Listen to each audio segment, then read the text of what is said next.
A very long time ago, in a very far corner of this universe, a small speck of light starts to move. It seems like it's almost like it's having a volition to move.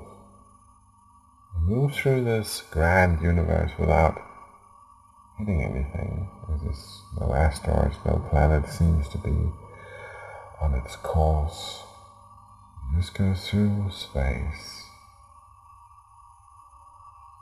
On one fine day, you might say, it reaches its destination.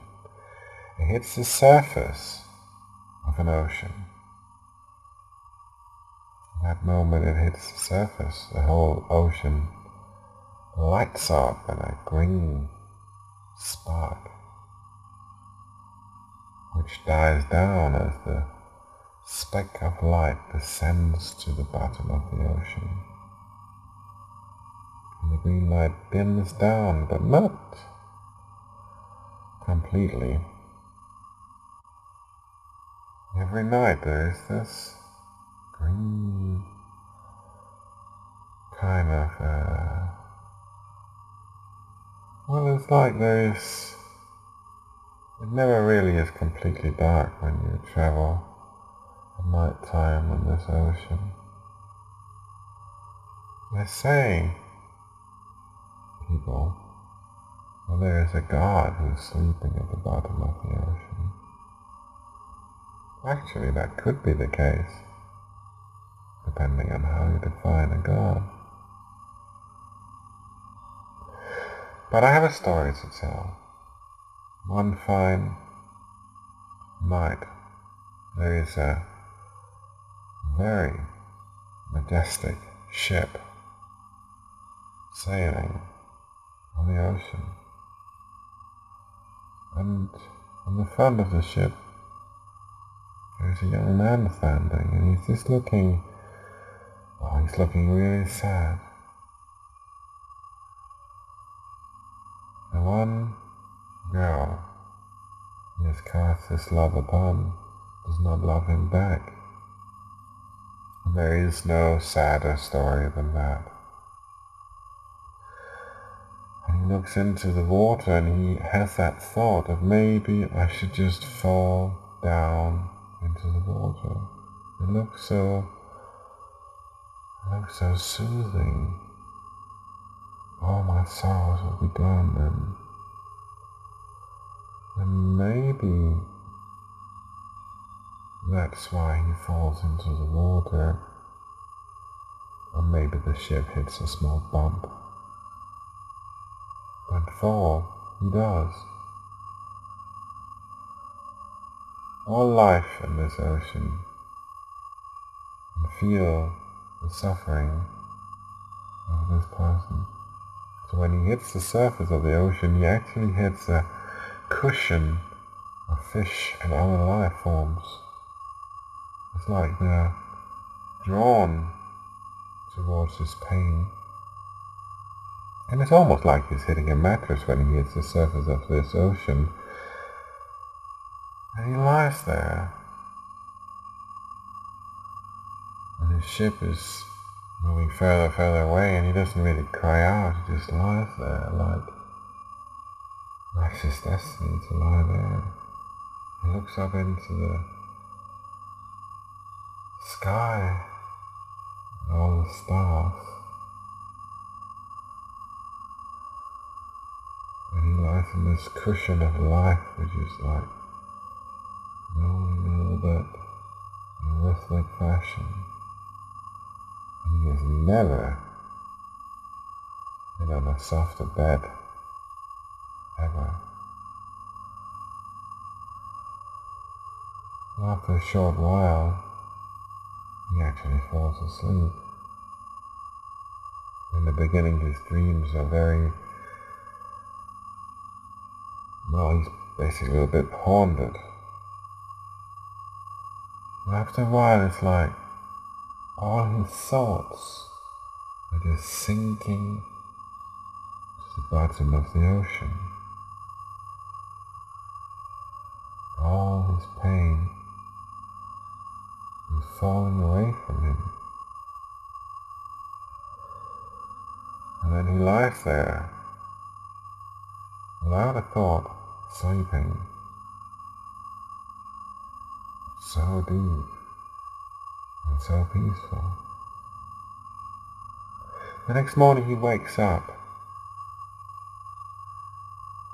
lies for a long time just looking up into the sky. He hears the ocean, the waves rolling in, withdrawing, rolling in again. Let the sunshine dry his clothes. He stands up and he starts to walk. There's a small path and he walks along it, and after half an hour or so he comes to a small city. People look a bit surprised or even some frightened when they see him. He's in good mood, so he just says hello to everybody. He feels a little bit hungry though. There's an old guy standing there.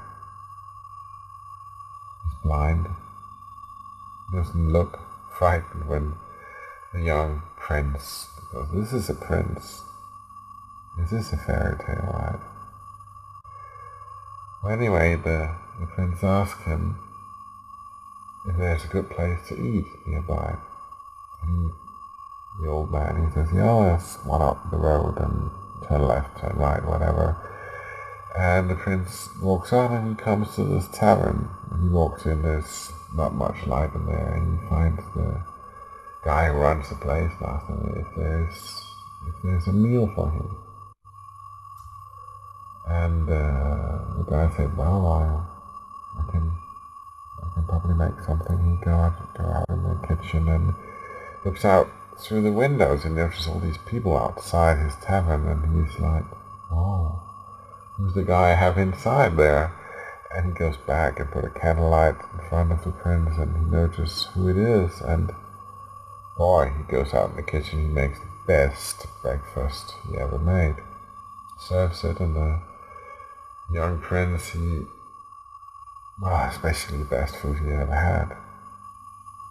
When he walks out of the tavern, there is, there's actually a few riders there in uniform, and they all look a bit sort of like confused and so on, and they say to the young man that his horse is ready. The young man looks a bit confused, but okay, it's a horse, it's fine. They saddle up and ride into the land even further. Beautiful journey. They come to a castle. And the young prince is completely, wow, this is just looking fantastic. He gets a very great meal, and there's entertainment and so on, and he finally gets shown to this magnificent bedchamber. And he says, "Wow, what a day. What a day." And he finally falls asleep on the biggest bed possible, imaginable. Thinks this is just like, wow. He falls asleep, and he sleeps well, and around 2 or 3 o'clock at night, there's this strange green light showing off on the walls. Like the wall starts to shine a bit. And it's almost like he's at the bottom of the ocean. Or the bottom of the ocean is in this room, I don't know. And he starts to dream. And he starts to know who he is. One fine day, he finds a woman which is a soulmate, really. The one which were there for him. And they have kids.